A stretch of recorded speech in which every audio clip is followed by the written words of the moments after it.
Okay, so because the audio, I had my earphones in, it didn't pick up the audio. But today, I harvested one of the most loveliest radishes that I've ever grown.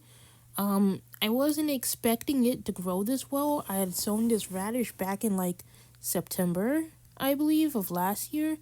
And like, I didn't pick it then, and I was like, okay, this spring, it actually looks like it's coming back with a vengeance. It's really cute. The root was really dry and spindly last year, but this year, this radish came out beautifully.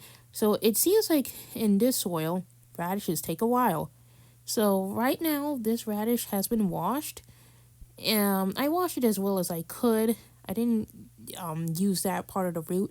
I composted whatever I could, really. But the main radish, I was curious because I was worried that since it had been overwintering and been through a ton of floods and stuff, that it was going to taste bitter. Like, too bitter for my liking. So I was like, okay, instead of eating it fresh, in order to cut down on that bitterness and tanginess, I would saute it. I took out a little too much of the stem, in my humble opinion, but I was just excited to saute this thing and have it cooked up. And honestly, look at that. That's really beautiful. This is probably the most beautiful radish I've ever grown. And I've had hits and misses with radishes for a very long time, which resulted in me growing them mainly for their leaves. This is the butter. The butter got a little bit brown. I used 2 tablespoons, which in my humble opinion was a bit much. But it held things down. And this was actually a really fun part of the video. I was holding my iPad with my hand. I didn't bother getting my stand. You can definitely tell. Okay, it's on medium low heat. You can definitely tell this is a home video. But yeah, this was fun to do. It had been a while since I had sauteed greens from my own backyard.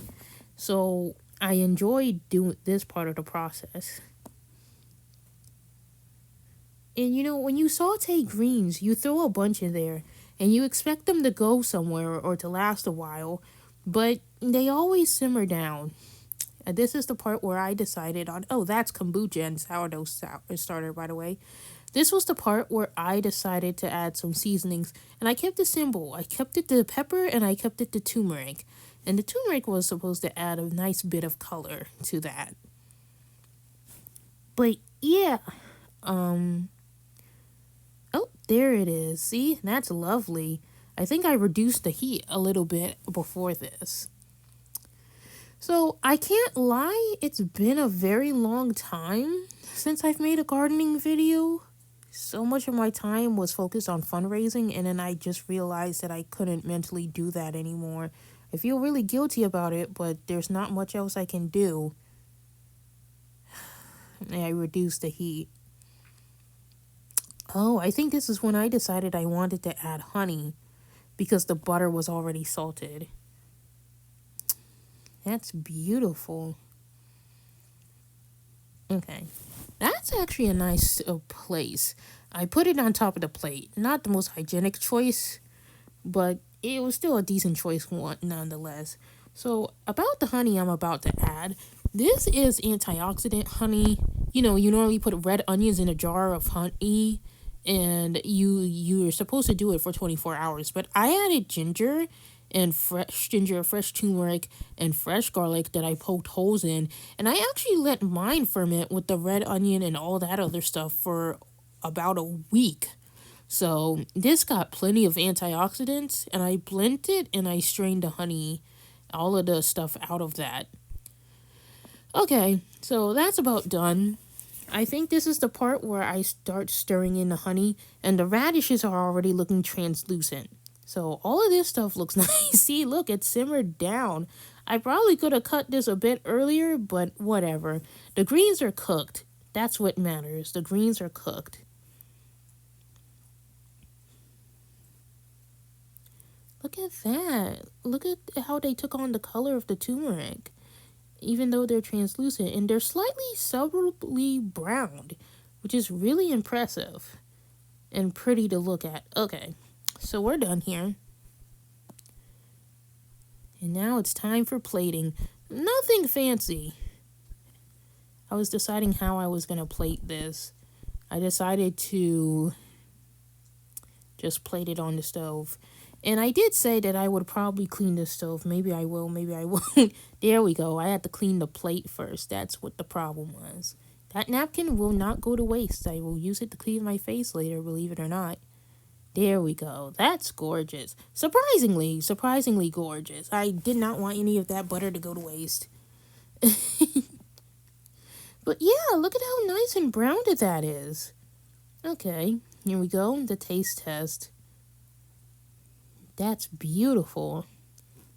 And it was delicious. Like, there was a hint of bitterness there. But the sauteing had definitely taken care of it. And I just tasted mostly the radish over that slight tangy bitter taste. And the freshness of the greens was really good. Oh goodness, Cleo. She wasted this part of the radish, by the way. Silly girl. But hey, dogs are picky. Dogs are picky. I'm sure she enjoyed the butter on it. Spoiled dog. She'll look like butter wrappers and stuff. Anyways, yeah, no, this was good. The little hint of pepper and the touch of turmeric also complemented that slight bitterness. But the greens themselves were good. They were just as good as turnip greens, or even close, not quite collard greens, but they were good greens.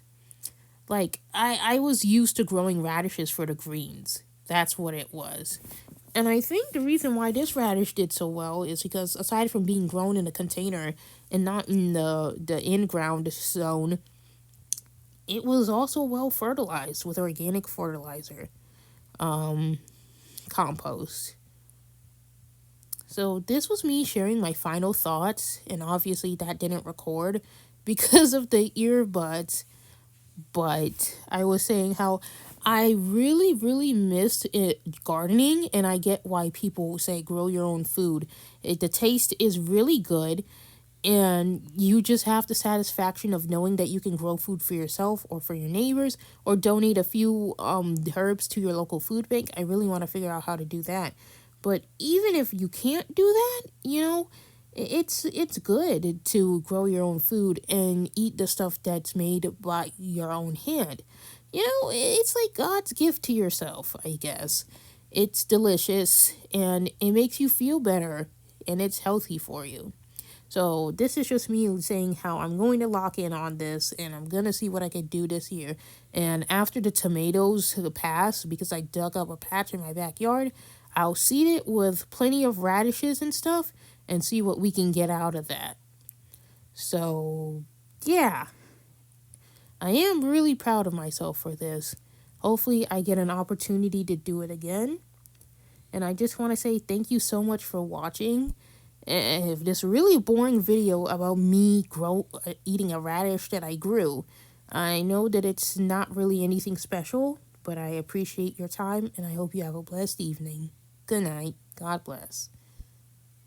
Bye.